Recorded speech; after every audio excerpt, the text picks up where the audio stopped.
Cette troisième responsabilité clé de la fonction pédagogique, la documentation stratégique des tâches et interventions pédagogiques, vise à valoriser des interventions de la bonne façon au bon moment grâce à une stratégie d'équipe de documentation des tâches et interventions qui aide au développement d'une vision plus personnalisée et moins stéréotypée des apprenants.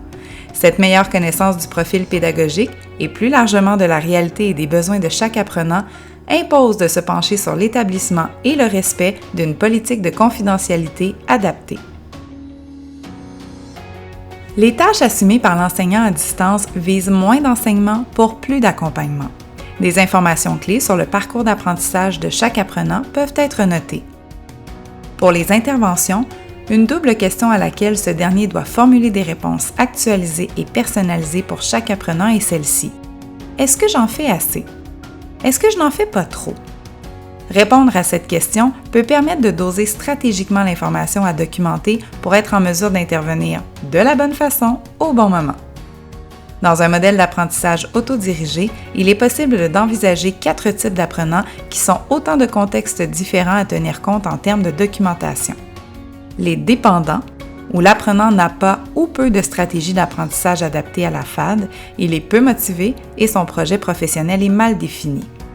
Les amorphes, ce sont des apprenants assez dépendants que l'enseignant n'encadre pas suffisamment. Les résistants, ce sont des apprenants assez autonomes que l'enseignant encadre trop. Et les autonomes, où l'apprenant a des stratégies d'apprentissage adaptées à la FAD, il est motivé et son projet professionnel est bien défini.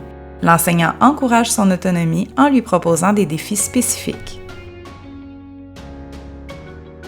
Ensuite, plusieurs éléments de contenu peuvent nécessiter une documentation. Ceux concernant les portraits personnels, professionnels, scolaires et technologiques, et ceux concernant la progression des apprentissages, des stratégies d'apprentissage et des résultats. La documentation des tâches et interventions pédagogiques peut amener l'enseignant à devoir consigner des informations de nature confidentielle. D'une part, l'équipe de FAD peut préciser que le service de FAD applique une politique de confidentialité par laquelle il s'engage à ne pas transmettre quelque documentation que ce soit sans une autorisation écrite de l'apprenant. D'autre part, l'équipe de FAD peut tirer profit d'outils numériques permettant la consignation et un partage ciblé sécuritaire entre tous ceux qui interviennent auprès de l'apprenant. Cette troisième responsabilité clé de la fonction pédagogique participe à la réussite de l'apprenant quand il sent que l'équipe de FAD est au courant de sa situation, tant au niveau scolaire que professionnel, et qu'elle en tient compte dans ses interventions pédagogiques auprès de lui. Il remarque que tous les membres du service de FAD respectent la politique de confidentialité des renseignements personnels lorsqu'ils accèdent, manipulent ou partagent certains contenus de son dossier.